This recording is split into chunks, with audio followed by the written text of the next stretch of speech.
Et comment, ça va? En 2017, le virus zombie ZN1 a envahi la Terre et a été considéré comme un événement catastrophique pouvant mener à l'extinction. Mark Hammond se précipite pour secourir la dernière médecin travaillant au développement d'un vaccin contre l'infection juste au moment où de nouveaux ordres arrivent, instruisant tout le monde d'évacuer vers la Californie. Simon, un technicien de la NSA, aide à organiser un transport par hélicoptère jusqu'au lieu où se trouve Mark. En arrivant au cabinet du médecin, Mark trouve 3 prisonniers en train d'être testés avec une variante du vaccin. Les 2 premières tentatives échouent, entraînant la mort des prisonniers. Cependant, il y a de l'espoir que le dernier puisse réagir positivement. Au milieu du chaos d'une attaque, Mark évacue la médecin et la met en sécurité dans l'hélicoptère. Ensuite, il retourne secourir le dernier prisonnier. Pendant ce temps, Simon est laissé pour compte lors de l'attaque de la station Northern Lights. L'avion sur la piste décolle sans lui pour s'écraser peu de temps après. Un an plus tard, à New York, ont lieu les funérailles de Nana. Les Akenyes, désormais, les funérailles sont des événements programmés, au cours desquels les gens reçoivent une balle de grâce dans la tête. À cette occasion, c'est Roberta qui assume la responsabilité d'accomplir cet acte. Cependant, elle reçoit un appel l'informant que quelqu'un se trouve près de la rivière. Charles, un autre survivant, l'accompagne et ensemble, ils attendent l'arrivée du bateau avec les hommes. À leur grande surprise, les passagers sont des visages familiers, Mark et Murphy, ce dernier étant identifié comme la dernière et meilleure chance de survie de l'humanité. Mark mentionne qu'il a entendu parler du campement par un ancien policier d'une prison voisine. Pendant ce temps, à la station Northern Lights, Simone parle à sa petite amie, qui est en réalité un enregistrement fait avant l'apocalypse. Un appel révèle que le gouvernement doit localiser Mark et Murphy et que l'opération connue sous le nom de Bite Mark a échoué. De retour auprès des survivants, ils décident d'aider Mark et Murphy à atteindre le pont Tappanzee. Dans une autre zone, Addie, Mac et d'autres survivants cherchent des conseils sur les munitions auprès d'un marchand spécialisé. Addie choisit une batte en aluminium à pointe tandis que Doc l'échange contre de l'aspirine. Ils rencontrent un groupe de zombies frères et sœurs et parviennent à les éliminer avant de poursuivre leur route. Cependant, les zombies semblent organisés. Ils lancent une attaque contre le campement, s'étant cachés comme des cadavres dans la rivière. Cela inquiète Roberta et Charles qui contactent le campement. En réponse, Mark montre les marques de morsure de Murphy. Par radio, Doc révèle que le campement, appelé Ciel Bleu, a été envahi par les zombies. Addie, Mac et Doc fuient pour sauver leur vie, tandis que Mark, Roberta, Charles et Murphy retournent pour les sauver. Après leur fuite, ils arrivent à un point de rendez-vous situé à côté d'une école pour découvrir qu'elle aussi a été envahie par les zombies. Ils entendent les pleurs d'un bébé à l'intérieur du bâtiment et, à leur grande surprise, le bébé semble être immunisé contre le virus. Ils sauvent également Cassandra, qui était cachée dans une cage depuis 2 jours. Elle les informe que l'école a été envahie par des survivants avant l'attaque. L'équipe décide de transporter le bébé au prochain avant-poste et de chercher des provisions. Ils réalisent qu'ils sont observés par quelqu'un avec une lunette de visée et la personne mystérieuse sauve la vie de Doc depuis le toit. Soudain, une horde de zombies attaque et le bébé est infecté. Mark entre pour essayer de l'éliminer, tandis que le reste de l'équipe envisage de l'abandonner pour de bon. En affrontant le bébé zombie et sa mère, il est brutalement attaqué. L'équipe est alors forcée de tirer sur Mark, la mère et le bébé zombie. Plus tard, réunis sur le parking de l'école, ils discutent de leur prochaine étape. À ce moment, Simon les interrompt avec une mise à jour importante. Il a réussi à établir le contact et a appris la mort de Hammond. Il s'enquiert de la sécurité du colis et avec Charles désormais aux commandes, fournit un rapport complet sur l'opération Bite Mark qui consiste à transporter Murphy vivant jusqu'en Californie. Charles décide qu'ils sont entièrement engagés dans la mission et fait une halte pour recruter Dix Mill, Deska, le tireur d'élite qui a sauvé la vie de Doc. Finalement, Simon établit une station de radio prenant l'identité de Citoyen Z. Au même moment, Murphy perd une dent. Le Citoyen Z tente d'établir le contact avec la station Mount Wilson du CDC mais tombe sur une attaque de zombies sur place. Pour sauver les scientifiques, il doit désactiver l'ordinateur central à distance, ce qui entraînera la suppression de tous les fichiers, y compris les données du vaccin. Et en voyant les zombies envahir le centre, il exécute la commande et efface accidentellement le dossier de Murphy, tandis que le centre de commandement s'effondre. Pendant ce temps, l'équipe se retrouve coincée au bord de la route car leur véhicule est à court de carburant. De plus, ils doivent enlever un zombie coincé sous l'un des pneus. Lorsque 2 motards passent, Cassandra cache son visage. Le Citoyen Z remarque que quelqu'un s'approche de la station d'écoute, mais il n'est pas encore clair s'il s'agit d'humains ou de zombies. Alors, il s'arme. Pendant ce temps, l'équipe fait une halte dans un centre commercial à la recherche de carburant et de provisions. Pendant leur séjour, ils rencontrent Travis, l'un des motards qu'ils avaient croisé sur la route auparavant. Il suggère une source possible d'essence dans une raffinerie du New Jersey. En route vers la raffinerie, l'équipe se rend compte que l'endroit ressemble plus à une usine à zombies. Bien qu'ils ne sachent pas exactement ce qu'il y a à l'intérieur, les zombies montrent un grand intérêt pour le lieu. Sentant l'odeur de l'essence, ils décident d'explorer la zone et, qui sait, de trouver un camion-citerne. Cassandra sait que les zombies sont attirés par les sons aigus, comme la boîte à musique qu'elle porte en collier. Alors qu'elle et Travis montent les escaliers, ils la supplient de rentrer à la maison. Addie et Mac suivent de près, tuant des zombies en chemin. Arrivés au sommet de la raffinerie, ils découvrent une machine défectueuse et les zombies tombent dans une piscine de pétrole. pétrole. Pendant ce temps, les morts sont également attirés par la musique de Cassandra. Tandis que Roberta et Charles font le plein du camion, Murphy et Doc jouent aux cartes et partagent des histoires. Murphy invente une histoire, disant qu'il s'est porté volontaire pour les tests du virus. Sur le toit du poste, Cassandra et Travis se disputent sur le fait qu'elle refuse de rentrer chez elle. Travis lui demande ce qui se passera quand il leur dira ce qu'elle est. Au poste d'écoute du Nord, le citoyen Z joue au chat et à la souris avec 2 chiens. L'un d'eux semble aussi effrayé par le chien zombie que Z lui-même, ce qui entraîne une poursuite effrénée où il brandit une arme. À la raffinerie, les zombies envahissent les lieux tandis que Doc essaie de les combattre. Le tireur d'élite Dix Mill élimine quelques morts, mais Murphy s'enfuit en voiture avant que Doc ne puisse les rejoindre. Avec les zombies qui approchent, Charles ordonne à Roberta et aux autres de s'échapper pendant qu'il reste pour sauver Murphy. Pendant ce temps, Travis retient Cassandra en otage au sommet du bâtiment, insistant sur le fait qu'il est temps pour elle de rentrer à la maison. Cassandra réagit en poussant Travis hors de la structure et les zombies se jettent sur son corps. Au même moment, le citoyen Z parvient enfin à éliminer le chien zombie. Après que Murphy a accidenté la voiture, un incendie se déclare et consume le camion de carburant ainsi que le précieux approvisionnement. La mission ruinée, l'équipe quitte la raffinerie tandis que les zombies sont consumés par les flammes. 10 000 récupèrent quelques gallons d'essence, Adi retrouve sa batte et le citoyen Z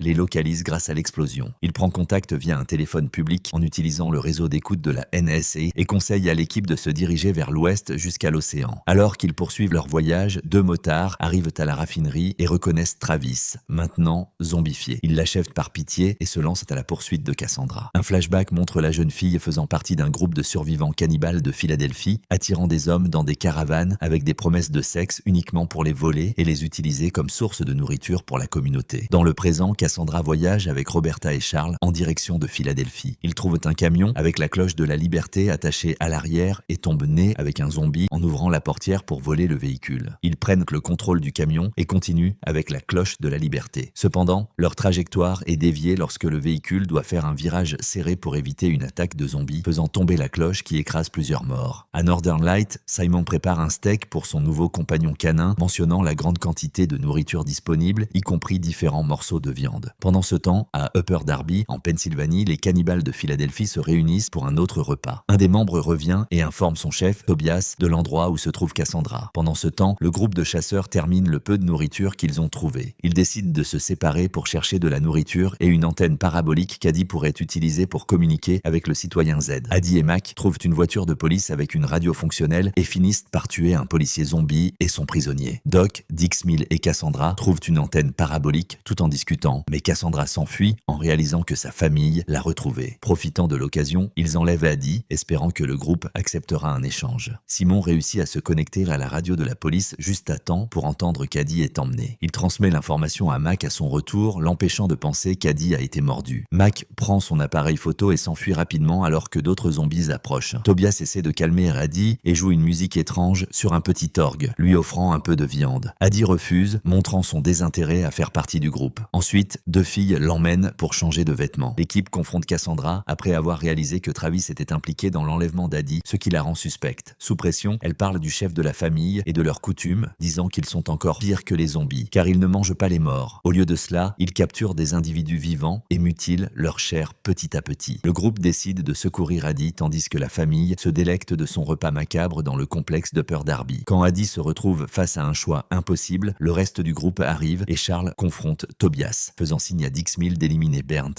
un membre de la famille. Finalement, Cassandra s'offre en échange d'Adi. De retour au camion, l'équipe se réunit pour discuter des prochaines étapes et s'ils doivent ou non retourner sauver Cassandra. Ils contactent le citoyen Z par la radio de la police et lui demandent de jouer de la musique pour attirer les zombies. Ils mettent le plan à exécution, avec Doc se faisant passer pour un client cherchant un rendez-vous intime avec une fille exotique. Quand Cassandra entre dans la caravane avec lui, il lui explique le plan. Avec l'équipe qui approche et la musique forte, la diversion fonctionne. Cassandra et Doc réussissent à tuer l'un des gardes et elle neutralise Tobias avec un choc électrique dans la bouche. Le groupe envahit le complexe d'Upper Darby pendant la confusion causée par la horde de zombies, sauvant Cassandra et Doc. Tobias tente de se cacher dans le garde-manger, mais l'endroit est envahi. Il capture Tobias et scelle son destin de manière ironique. L'équipe s'échappe de Philadelphie indemne, écoutant la musique que le citoyen Z joue pour eux. Adi et Cassandra semblent avoir créé un lien fort après l'expérience qu'elles ont vécue ensemble, ce qui rend Mac un peu méfiant. Plus tard, dans la région hollandaise de la Pennsylvanie, ils discutent de la possible propagation du virus Z, spéculant que les oiseaux pourraient être des transmetteurs. 10 000 partagent qu'il a dû tuer son propre père. Le voyage devient tendu perdus lorsqu'ils sont poursuivis par un groupe d'humains dans une petite voiture. Peu après, ils rencontrent un groupe de zombies qui sont en réalité des humains déguisés. Ils montrent des armes et exigent le camion, puis partent avec le véhicule, ne laissant au groupe que la coccinelle. Le citoyen Z annonce les dernières morts et présente les membres de l'équipe, révélant son affection pour Adi. En s'approchant des responsables du vol du camion, ils découvrent une femme qui tente de les voler. Quand ils trouvent la famille morte, ils réalisent qu'ils doivent quitter cette route au plus vite. À la station d'écoute du Nord, le citoyen Z garde espoir et reçoit enfin une communication de l'équipe zombie via une caméra de drive-in. Il identifie Murphy et l'équipe demande d'autres moyens de transport, ce à quoi il répond en indiquant l'emplacement possible d'un hélicoptère. L'équipe se dirige vers le siège d'urgence pour le contrôle des infections. Tout le monde y est mort, à l'exception d'une sentinelle qui les insulte, les traitant de démantelés. Quand ils disent avoir des informations importantes sur le virus Z, il exige des médicaments. La sentinelle confisque toute l'oxycodone que Doc possède et les escorte jusqu'au général. À la surprise de tous, le général est mentalement instable. Charles profite de la situation et le convainc que le médecin peut l'aider. Quand Doc entre, il découvre que le général a été mordu mortellement. Honnête, Doc l'informe de sa mort imminente. En réponse, le général le jette dans un puits de ventilation. Cependant, Doc survit miraculeusement et en tombant sur des câbles à côté d'un zombie piégé. Au centre d'écoute, Adi et le citoyen Z flirtent sur Facebook. Il s'avère qu'il utilise la page d'Adi pour parler avec lui-même, en se faisant passer pour elle. Pendant ce temps, au siège d'urgence, l'équipe entend les cris de Doc venant du puits et entre dans le bâtiment, ignorant l'avertissement du garde sur les regrets futurs. De son côté, Doc décide de se défoncer avec le zombie. Dans un flashback, Dix Mill se souvient avoir promis d'accorder la miséricorde à son père, dont le temps était compté. De retour au présent, il élimine un autre zombie. Dans la cage d'ascenseur, Doc et le zombie sont tous les deux défoncés, et Doc révèle qu'il a un fils quelque part dans le monde. Pendant ce temps, dans le bureau du général, il est évident qu'il a complètement perdu la tête. Il utilise un téléphone satellite pour appeler des frappes aériennes tout en criant sur le président des États-Unis. Murphy a une crise de panique dans l'ascenseur et s'enfuit, empêchant l'équipe de l'arrêter avant que les portes ne se ferment. En arrivant à l'étage suivant, ils partent à sa recherche. Pendant ce temps, Cassandra, Adi et Jake trouvent et éliminent un zombie. Dans le puits, Doc trouve un objet tranchant et tue le zombie avec qui il fumait. Bien que Murphy entende les cris de Doc, il refuse de l'aider. Par peur, l'équipe affronte plusieurs zombies, se retrouve à court de munitions et se rassemble juste à temps pour faire face à un zombie colossal apparemment indestructible. Mac tire dans la tête de la créature et ils passent au combat au corps à corps, frappant la tête sans succès. Pendant le combat, Garnett, agrippé au zombie, tire la goupille d'une grenade attachée à la créature et Adi le pousse dans le puits. Tous pleurent la perte possible de Doc mais se reconcentrent rapidement sur la mission de trouver l'hélicoptère. Ils trouvent le général qui les menace d'abord avec un lance-roquettes. Au soulagement de tous, l'arme est déchargée. Étonnamment, le général accepte de les aider, montrant que l'imprévisibilité est courante chez les fous au pouvoir. Malheureusement, l'hélicoptère est détruit sans retort et gravement endommagé. Le général admet qu'il est probablement fou et deux zombies attaquent. Il sort deux pistolets et tire sur les morts alors qu'il tombe du toit. L'équipe retourne au camion. Quand ils voient un zombie s'approcher, tous sont choqués de reconnaître Doc. Roberta propose de lui donner le coup de grâce mais manque son tir. Il réalise de bientôt que Doc est vivant et que son apparence zombifiée était l'effet de l'explosion récente. À la station d'écoute, le citoyen Z continue son dialogue imaginaire avec Adi et lui joue une autre chanson. Gêné, Adi l'écoute. Quelque temps plus tard, le groupe fait une pause dans une ferme abandonnée. Tandis que Mac et Adi montent pour un moment à deux dans un vrai lit, Roberta et Charles explorent la cour et affrontent les zombies qui tentent de franchir la clôture électrique entourant la propriété. Roberta révèle qu'ils sont près de sa ville natale, mais dit qu'elle ne veut pas revisiter le passé. Elle est tentée par les souvenirs de son mari, Antoine, dont le sort est inconnu. Cependant, un flashback violent paralyse Adi, interrompant le moment intime. Alors que la tempête se lève et que les zombies attaquent, le groupe s'enfuit rapidement. À la station d'écoute, un citoyen Z bien ivre reprogramme un satellite météo et avertit l'équipe de trouver un abri car la tempête approche. Le groupe débat des options mais décide de se rendre à Castle Point, la ville natale de Roberta. Là, elle trouve une photo d'Antoine, son mari. En quête d'un abri, ils finissent dans son ancienne maison où ils découvrent une jeune femme s'occupant d'un homme blessé. Roberta demande pourquoi ils sont là et la jeune femme mentionne qu'un pompier a dit que c'était un endroit sûr. Roberta demande si le pompier était Antoine, mais la femme ne peut pas le confirmer. Les zombies s'approchent de la maison alors que le vent s'intensifie. Dans la salle de bain, à l'étage, Murphy remarque que son état se dégrade. Peau abîmée, cheveux qui tombent et dents qui pourrissent, signe d'une possible transformation complète en zombie. À la caserne des pompiers, Roberta et Charles trouvent des provisions et elles regrettent de ne pas avoir attendu de voir Antoine avant de quitter Castle Point.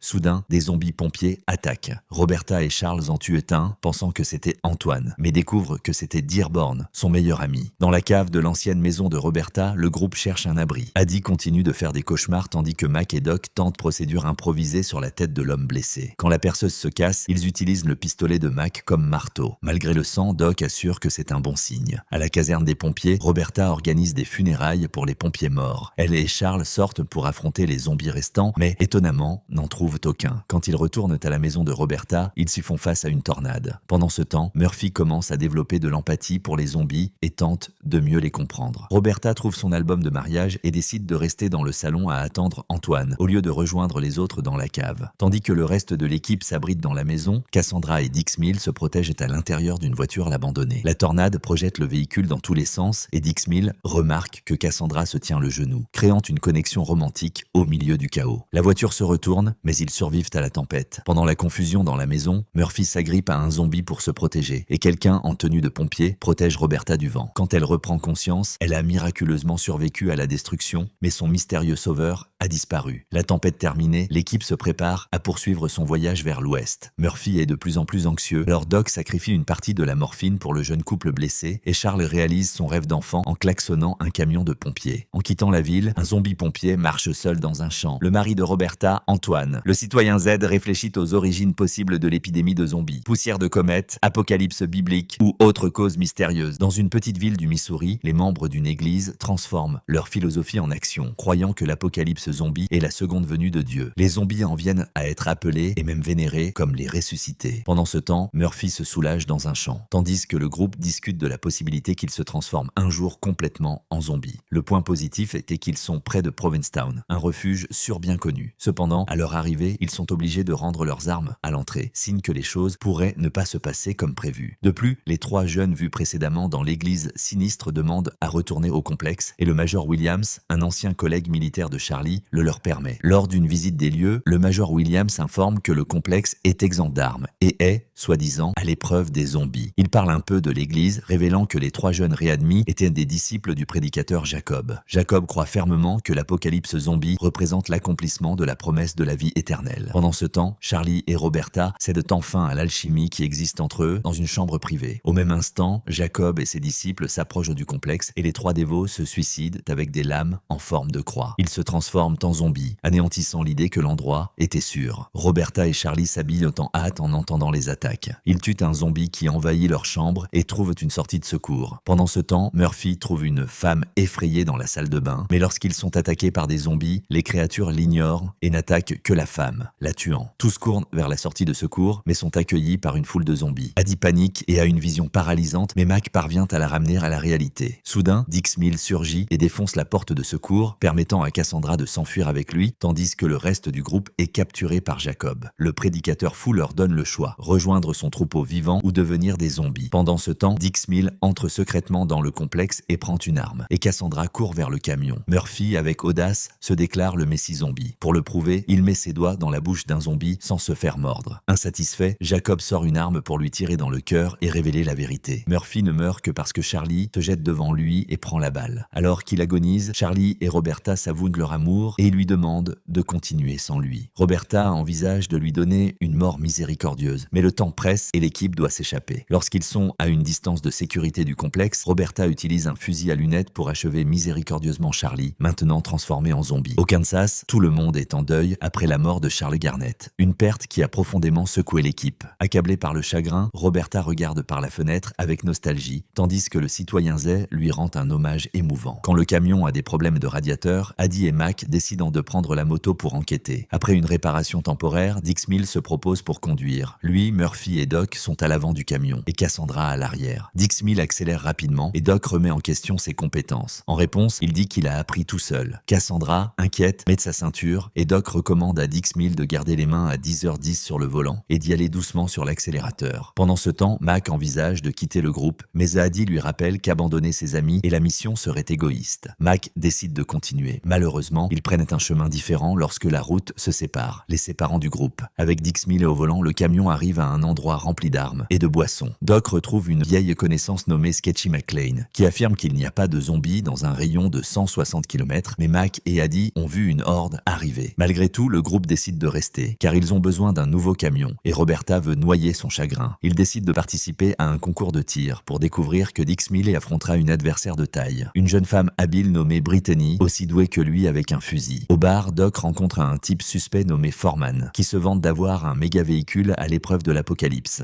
Murphy, impatient de négocier, prend une mesure mesure extrême étant une embuscade au propriétaire du véhicule pendant qu'il urine dans la grange. Cependant, tout dérape lorsque Murphy, pendant un instant, adopte un comportement de zombie et finit par mordre l'homme ivre. Pendant ce temps, Roberta s'enivre et noue un lien avec le barman, tandis que le concours de tir commence et Dixmill tombe sous le charme de Brittany. Foreman, blessé et furieux, réapparaît au bar, révélant qu'il a été mordu par Murphy. Au nord, à la station d'écoute, le citoyen Z remarque qu'une tempête de poussière, qui est en réalité une horde errante de zombies, s'approche de l'ouest du Kansas. Là-bas, même sans les zombies en déroute, les clients du bar rattrapent Murphy. Un spectacle de fusillade crée 4 nouveaux zombies, tous rapidement éliminés. Quand Doc confronte Murphy à propos de la morsure, il essaye de le convaincre que ce n'est pas lui qui a mordu l'homme. Murphy s'enfuit et trouve le corps sans vie de Foreman qui, étonnamment, ne s'est pas transformé en zombie. Il récupère la dent de la blessure et la remet dans sa propre bouche. Alors que la horde de zombies approche, Roberta réfléchit à la mort de Charlie lors d'un moment intense avec le barman zombie, avant de le tuer. Dixmill et Brittany font match nul au concours de tir juste au moment où la horde commence à envahir les lieux. Dans un moment décisif, Dixmill est sacré vainqueur en donnant le coup de grâce au chauffeur du camion de glace, à pas des cibles du concours. Quand lui et Brittany tentent de s'enfuir, elle n'a plus de munitions, mais il sauve son père en tirant dans la tête d'un zombie qui les poursuivait. En signe de gratitude, Brittany reçoit l'arme et lui donne un baiser sur la joue. Pendant ce temps, Roberta élimine plusieurs zombies seuls. Alors qu'ils se préparent à partir, Dixmill est attaqué par un zombie, mais Brittany le sauve avec sa nouvelle arme. Pendant ce temps, Mac et Addie voient la horde se rapprocher de plus en plus. Ils appellent ce phénomène un tsunami. Le citoyen Z s'ennuie et sa santé mentale pourrait se détériorer. Peu après qu'une alarme retentisse à la station d'écoute, sa vision se trouble un instant et il voit une boule de feu venue de l'espace se diriger vers la Terre. Un vaisseau spatial russe vient d'atterrir dans la cour de la station. Pendant ce temps, les choses s'aggravent dans une petite ville du Nebraska. L'équipe peine à trouver de l'eau et est sur le point de se déshydrater lorsque la horde de zombies commence à s'approcher. Finalement, ils trouvent un abri et sont rejoints par de nouveaux survivants. À la station d'écoute, le citoyen Z rencontre le pilote du vaisseau russe, Yuri, un cosmonaute apparemment amical. Les nouveaux amis partagent un thé tandis que Yuri raconte les défis rencontrés dans sa station spatiale et sa fuite via une capsule de sauvetage. Ils trinquent à leur survie. Au Nebraska, Murphy essaie de remonter le moral de l'équipe tandis qu'un des nouveaux survivants révèle que la horde migre du Canada à cause du froid. La plupart des zombies venaient d'une colonie de survivants en Alberta, tous transformés en moins d'une semaine. Murphy se demande si les zombies ont un véritable chef lorsque le groupe entend des grattements provenant de la morgue. Doc et Dixmill éliminent un zombie et le groupe se cache dans les casiers mortuaires. Au nord, le nouveau collègue du citoyen Z sombre dans l'alcool tout en jouant et en se liant d'amitié jusqu'à ce que Yuri l'appelle Simon au lieu de citoyen Z. Au Nebraska, tout le monde réussit à entrer dans les casiers de la morgue, mais lorsque Roberta essaie de fermer le dernier, il est déjà occupé par un zombie. Elle permet à Murphy de la sceller dans un sac mortuaire, soulignant qu'il est crucial qu'il arrive en Californie. Au nord, le citoyen Z commence à se méfier de son nouveau compagnon. Les choses deviennent encore plus étranges et dangereuses lorsqu'il sort des toilettes et trouve Yuri enfilant sa combinaison spatiale. Une bagarre intense éclate et Yuri finit attaché à une chaise. Il insiste pour savoir ce qui ne va pas avec le chien, ce qui fait réaliser au citoyen Z qu'il y a quelque chose d'étrange avec lui. Convaincu que Yuri l'a empoisonné, lui et le chien, le citoyen Z essaie de découvrir la vérité malgré un fort mal de tête. Cependant, la situation s'inverse et c'est maintenant Yuri qui l'attache à la chaise, lui demandant ce qu'il sait. Au même moment, au Nebraska, l'un des nouveaux membres perd le contrôle, sort de sa cachette et se sacrifie à la horde de zombies qui approche. Murphy trouve une famille qui essaye de fuir la horde, mais au lieu de les aider, il vole leurs provisions et permet au père, maintenant un zombie, d'entrer dans la maison et de dévorer la famille. De retour au nord, Yuri interroge le citoyen Z sur ce qui rend ce jour différent, tandis que Z reste convaincu que lui et son chien ont été empoisonnés. Alors que Yuri commence à l'étouffer, il est révélé que Yuri n'était qu'une hallucination causée par la détérioration mentale du citoyen Z due au manque d'oxygène dans la station. La même raison derrière l'alarme non identifiée quelque temps auparavant. Il traîne son chien inconscient jusqu'aux portes principales où l'air frais et vivifiant les ramène tous les deux à la vie. Au Nebraska, alors que la horde se dirige vers la ville voisine, Murphy retourne à la morgue avec de la nourriture et de l'eau et utilise ses pouvoirs de messie zombie pour distraire un mort-vivant qui menace Roberta, caché dans un sac mortuaire. L'équipe se réunit pour un repas familial sur une table normalement utilisée pour les morts, tandis que Murphy réalise que sa transformation pourrait progresser plus vite qu'il ne l'avait prévu. Mac et Addie tentent de retrouver le groupe, mais une tension existe entre eux à cause des visions troublantes qui la tourmentent. Finalement, elle se confie à lui, disant qu'elle a des visions d'un endroit sombre, d'un zombie menaçant et d'un homme qui ressemble beaucoup à Mac. Il essaie de détendre l'atmosphère en parlant d'un rendez-vous idéal avec Addie, mais tout s'écroule quand elle dit qu'il ne fonctionnerait jamais en couple. Mac répond que l'un a toujours maintenu l'autre en vie et il réalise qu'ils n'ont jamais eu de vrai rendez-vous. Et pendant que Mac Mac sort pour y remédier,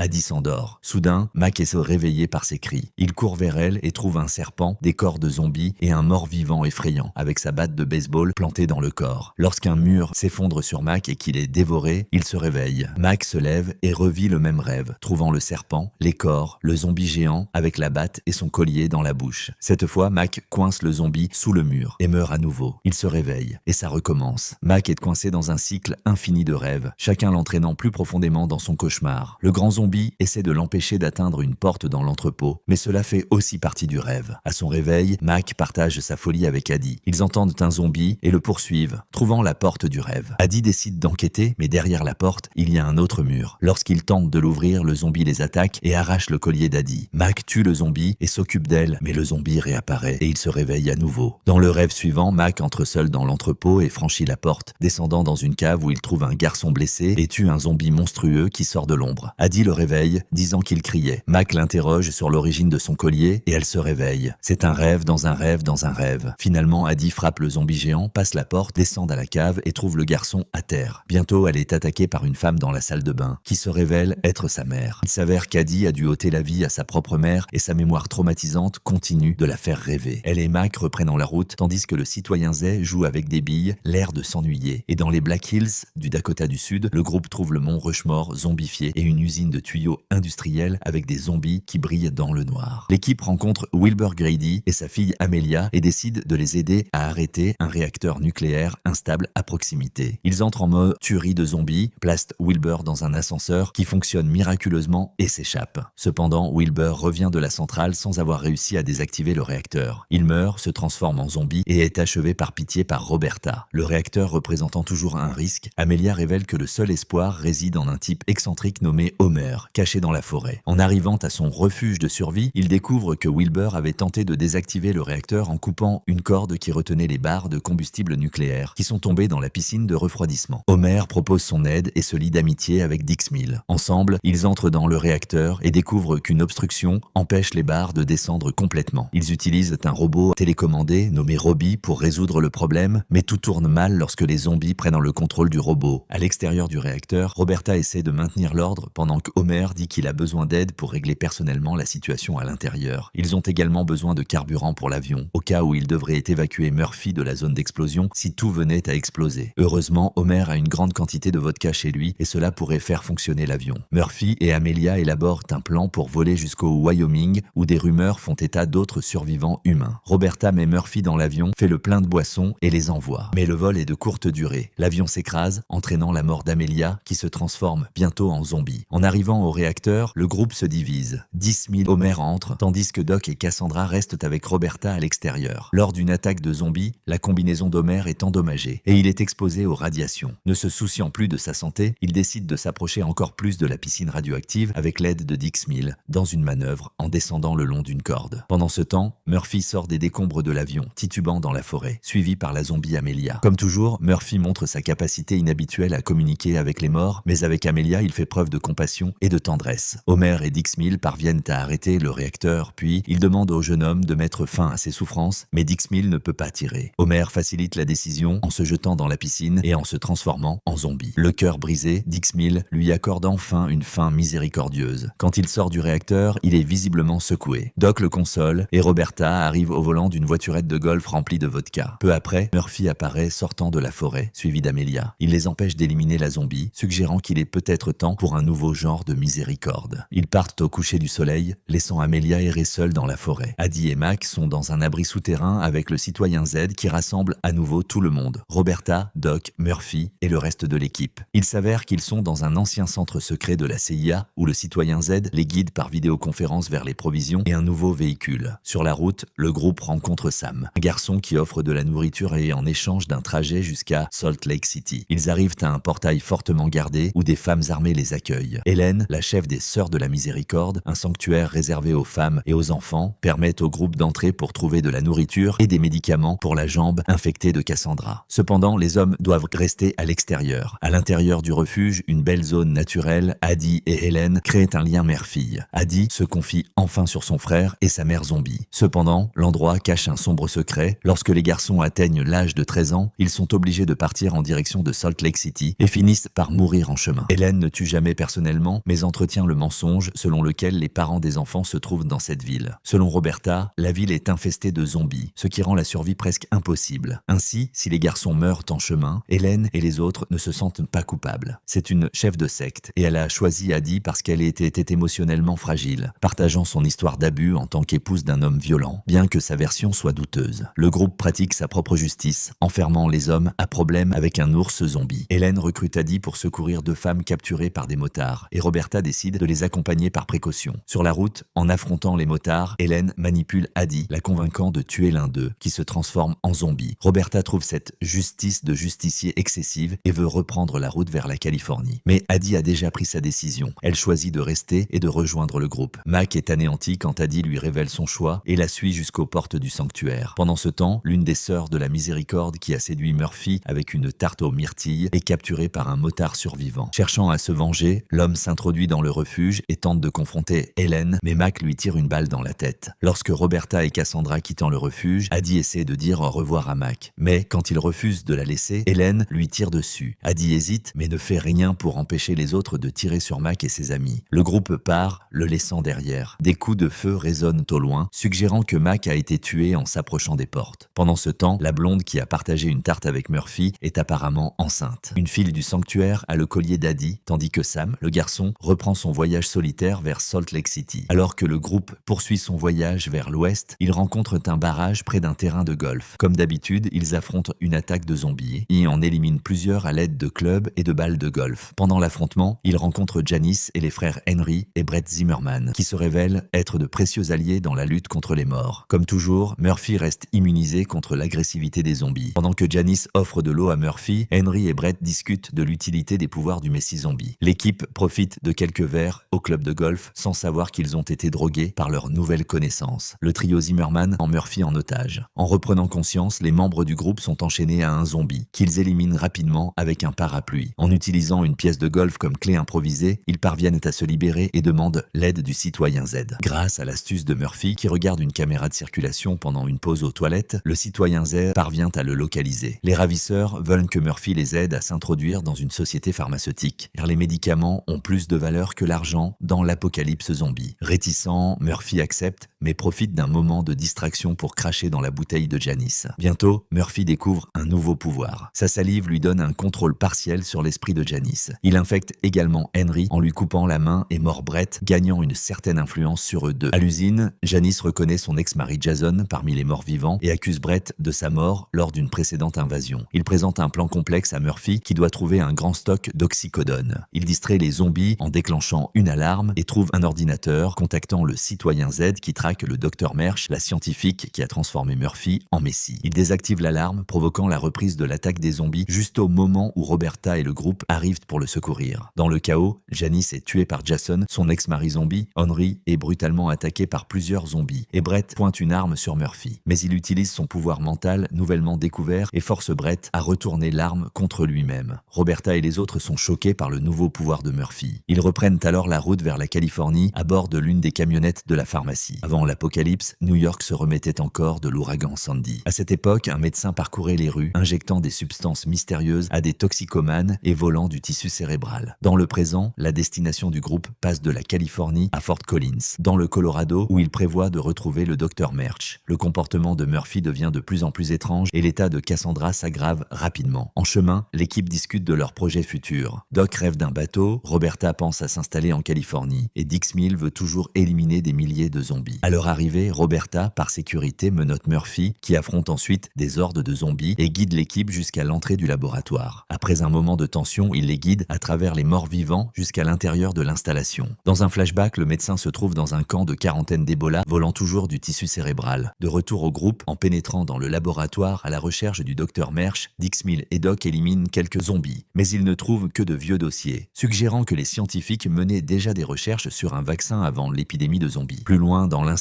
l'équipe passe par une décontamination et doit se déshabiller pour découvrir les résultats horribles des expériences inhumaines menées là-bas. Pour aggraver les choses, ils rencontrent une nouvelle génération de zombies mutants, forts, déformés et complètement indifférents aux messie zombies. Murphy, de son côté, fait preuve d'une force brutale soudaine en arrachant les têtes des mutants à main nue. Poursuivant leur exploration, Cassandra est très faible et a besoin de se reposer. Seul avec elle, Murphy lui fait ses adieux. Peu après, le groupe trouve un zombie partiellement fondu devant un ordinateur. Il montre une vidéo révélant que le docteur Mersch est responsable de son état. Ensuite, le groupe se retrouve face au médecin, le docteur Kurtz, qui prétend vouloir les aider. Mais le citoyen Z, avec son logiciel de reconnaissance faciale avancé, révèle qu'il est en réalité le docteur Walter Kurian, le charlatan qui a déclenché l'apocalypse zombie. Le citoyen Z ordonne au groupe de l'éliminer et une fusillade éclate. Au milieu de la confusion, Cassandra entre en scène, semblant à moitié zombie. Doc est touché et Murphy s'enfuit. Le problème, c'est que si un infecté s'échappe de l'installation, un missile nucléaire est lancé pour détruire le site. Le lancement de la bombe déclenche une réaction en chaîne, avec d'autres missiles tirés vers divers endroits du monde, y compris la station d'écoute du Nord. Personne n'est en sécurité, pas même le citoyen Z qui regarde la bombe se diriger vers lui avec un mélange de tristesse, de colère et de stupeur. Ainsi se termine la première saison de Z Nation, série de science-fiction et d'horreur de 2014. Et je vous attends pour la prochaine vidéo.